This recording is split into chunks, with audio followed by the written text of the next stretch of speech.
जब एक 30 फुट की बोट बहामस आइलैंड से फ्लोरिडा की तरफ रवाना हुई और इस बोट में 20 पैसेंजर्स सवार थे। क्योंकि इस बोट ने बहामस से फ्लोरिडा का सफर पहले भी कई बार तय किया था, इसी वजह से ये सफर भी इनके लिए बिल्कुल नॉर्मल था। लेकिन बीच समंदर में इस बोट के साथ आखिर क्या वाकया पेश आया था? इनको समंदर निगल गया या ये किसी तूफान का शिकार हुए? अगर सिर्फ कोई इन्फॉर्मेशन थी तो वो ये थी कि बहामस आइलैंड से ये बोट बिल्कुल ठीक ठाक हालत में निकली थी। लेकिन इस इन्फॉर्मेशन के अलावा एक और इन्फॉर्मेशन भी थी, और वो ये थी कि इस बोट को बरमूडा ट्रायंगल से क्रॉस करके गुजरना था। जब अमेरिकन कोस्ट गार्ड्स को इस बात का इल्म हुआ तो एक सर्च ऑपरेशन कंडक्ट किया गया, जो समंदर के उस हिस्से में पूरे 4 दिन और 4 रातों तक चलता रहा। लेकिन मजाल है कि उस बोट का एक भी हिस्सा मिला हो।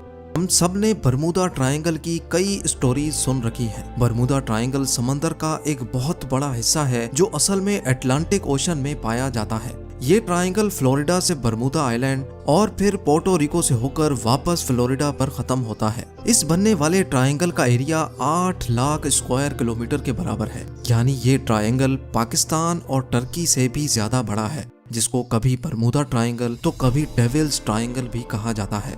ये ट्रायंगल अपने मिस्टीरियस फिनोमिना की वजह से पूरी दुनिया में बदनाम है, जहां से गुजरते वक्त शिप्स और एयरप्लेन्स का कांटेक्ट अपनी बेस स्टेशन से अचानक टूट जाता है और वो हमेशा हमेशा के लिए गायब हो जाते हैं। अभी तक शिप्स और एयरप्लेन्स की एक बहुत बड़ी तादाद इस ट्रायंगल में गुम हो चुकी है। आज तक इनमें से सिर्फ चंद शिप्स और एयरप्लेन्स का मलबा रिसर्चर्स को समंदर के बॉटम से मिला है, लेकिन वो भी उस जगह से नहीं जहां वो आखिरी बार रेडार पे शो हुए थे। जबकि दूसरों का तो ना मलबा मिला और ना ही इनके अंदर मौजूद लोगों का आज तक किसी को पता चल सका है। समंदर के इस हिस्से में ताकतवर वोर्टेक्स पाया जाता है या फिर यहाँ सी मॉन्स्टर्स और एलियंस का बसेरा है। आखिर बरमूडा ट्रायंगल में कुछ तो एबनॉर्मल जरूर है, जिसकी वजह से ना तो ये बड़ी से बड़ी कार्गो शिप्स को छोड़ता है और ना ही किसी जहाज को। यहाँ पेश आने वाली एबनॉर्मल एक्टिविटीज का एक्स के बाद दुनिया भर में बरमूडा ट्रायंगल को खौफ की निगाहों से देखा जाने लगा। लेकिन इस वाक़े से तकरीबन 10 साल पहले कुछ ऐसा ही सीन एक और जहाज के साथ हुआ था, लेकिन खुशकिस्मती से वो अपनी जान बचाने में कामयाब हो गए थे। 19 साला ट्विंस जॉर्ज और डेविड रॉथस्चाइल्ड अमेरिकन नेवी में ऑफिसर्स थे। अचानक इनको अपने वालिद की मौत की खबर मिली तो इनको एक प्राइवेट एयरक्राफ्ट में बैठकर अपने होम टाउन जाना पड़ा। अभी जहाज को बरमूडा ट्रायंगल के समंदर के ऊपर पहुंचे सिर्फ 20 मिनट ही गुजरे थे कि पायलट ने इनको बताया कि जहाज के तमाम इंस्ट्रूमेंट्स काम करना छोड़ गए हैं। ना ही पायलट को फ्यूल का अंदाजा था, ना ही उसका रेडियो काम कर रहा था और ना ही उसको ये मालूम था कि इस वक्त वो किस डायरेक्शन में जा रहा है।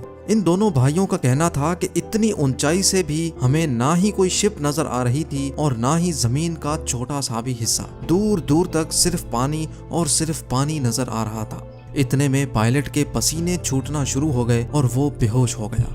लेकिन खुशकिस्मती थी कि जहाज में को पायलट भी मौजूद था, जिसने जहाज का कंट्रोल संभाल लिया और चंद घंटों की इस खौफनाक परवास के बाद आखिरकार उनको जमीन नजर आ गई, जहां जहाज को इमरजेंसी लैंड कर लिया गया। कई सालों के बाद जब बरमूडा ट्रायंगल अपने मिस्टीरियस वाकयात की वजह से मशहूर हुआ, तब इन दोनों भाइयों को पता चला कि ये खुद इस चीज का शिकार हुए थे और खुशकिस्मती से बच भी गए।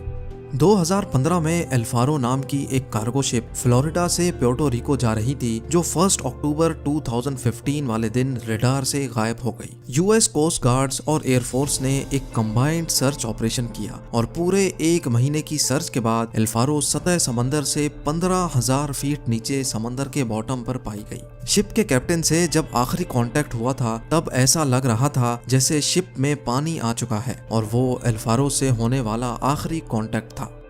23 फेब 2017 को टर्किश एयरलाइंस का एक जहाज फ्लाइट TK-183 क्यूबा के शहर हैवाना में लैंड करना था और इसी वजह से उसको बरमूडा ट्रायंगल के ऊपर से गुजरना पड़ा। लेकिन अचानक पायलट ने कंट्रोल टावर को रिपोर्ट किया कि जहाज बिल्कुल एबनॉर्मल बिहेव कर रहा है, जिसकी वजह से पायलट ने फौरन जहाज का रुख बदल दिया और हैवाना के बजाय डॉलेस एयरपोर्ट पर जहाज को लैंड कराकर 440 पैसेंजर्स की जान बचा दी। इस तरह के और कई इंसिडेंट्स बरमूडा ट्रायंगल की हदूद में पेश आ चुके हैं। कई तो इंसिडेंट्स रिपोर्ट हुए जिनकी लिस्ट विकिपीडिया पर मौजूद है, लेकिन चंद इंसिडेंट्स तो ऐसे भी थे जो आज तक कभी रिपोर्ट नहीं हुए। 1967 में क्रिसमस वाले दिन एक अमेरिकन बिजनेसमैन जिसका नाम बुर्राक था अपनी लग्जरी यॉट में मियामी बीच की सैर को निकला। लेकिन थोड़ी ही देर बाद बीच गार्ड्स को बुर्राक की कॉल आई और उसने बताया कि उसकी यॉट की किसी ठोस चीज से टक्कर हुई है। जब गार्ड्स वहां पहुंचे तो ना ही उनको कोई यॉट मिली और ना ही बुर्राक का कोई नामो निशान था। वला आलम समंदर में कौन सी चीज से उसकी टक्कर हुई थी, ये राज बुर्राक के साथ ही हमेशा के लिए दफन हो गया।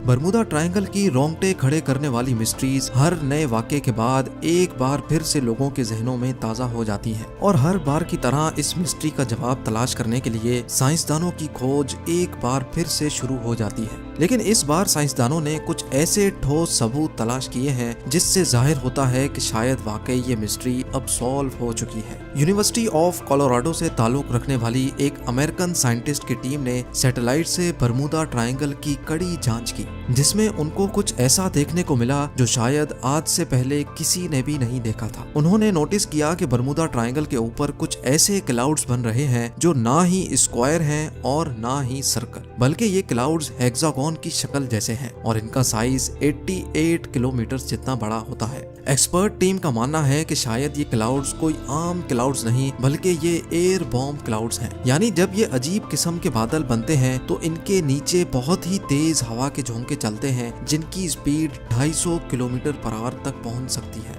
हवा के इन झोंकों की स्पीड इतनी तेज होती है कि ना ही इनमें कोई हवाई जहाज आसानी से उड़ सकता है और इनकी वजह से पानी में जो लहरें बनती हैं ना ही उनमें कोई बड़ी से बड़ी शिप तैर सकती है। साइंसदानों का कहना है कि शायद बरमूडा ट्रायंगल में होने वाले हादसात की ये भी एक वजह मानी जा सकती है। उम्र लाइक और शेयर करेंगे। आप लोगों के प्यार भरे कमेंट्स का बेहद शुक्रिया। मिलते हैं अगली शानदार वीडियो में।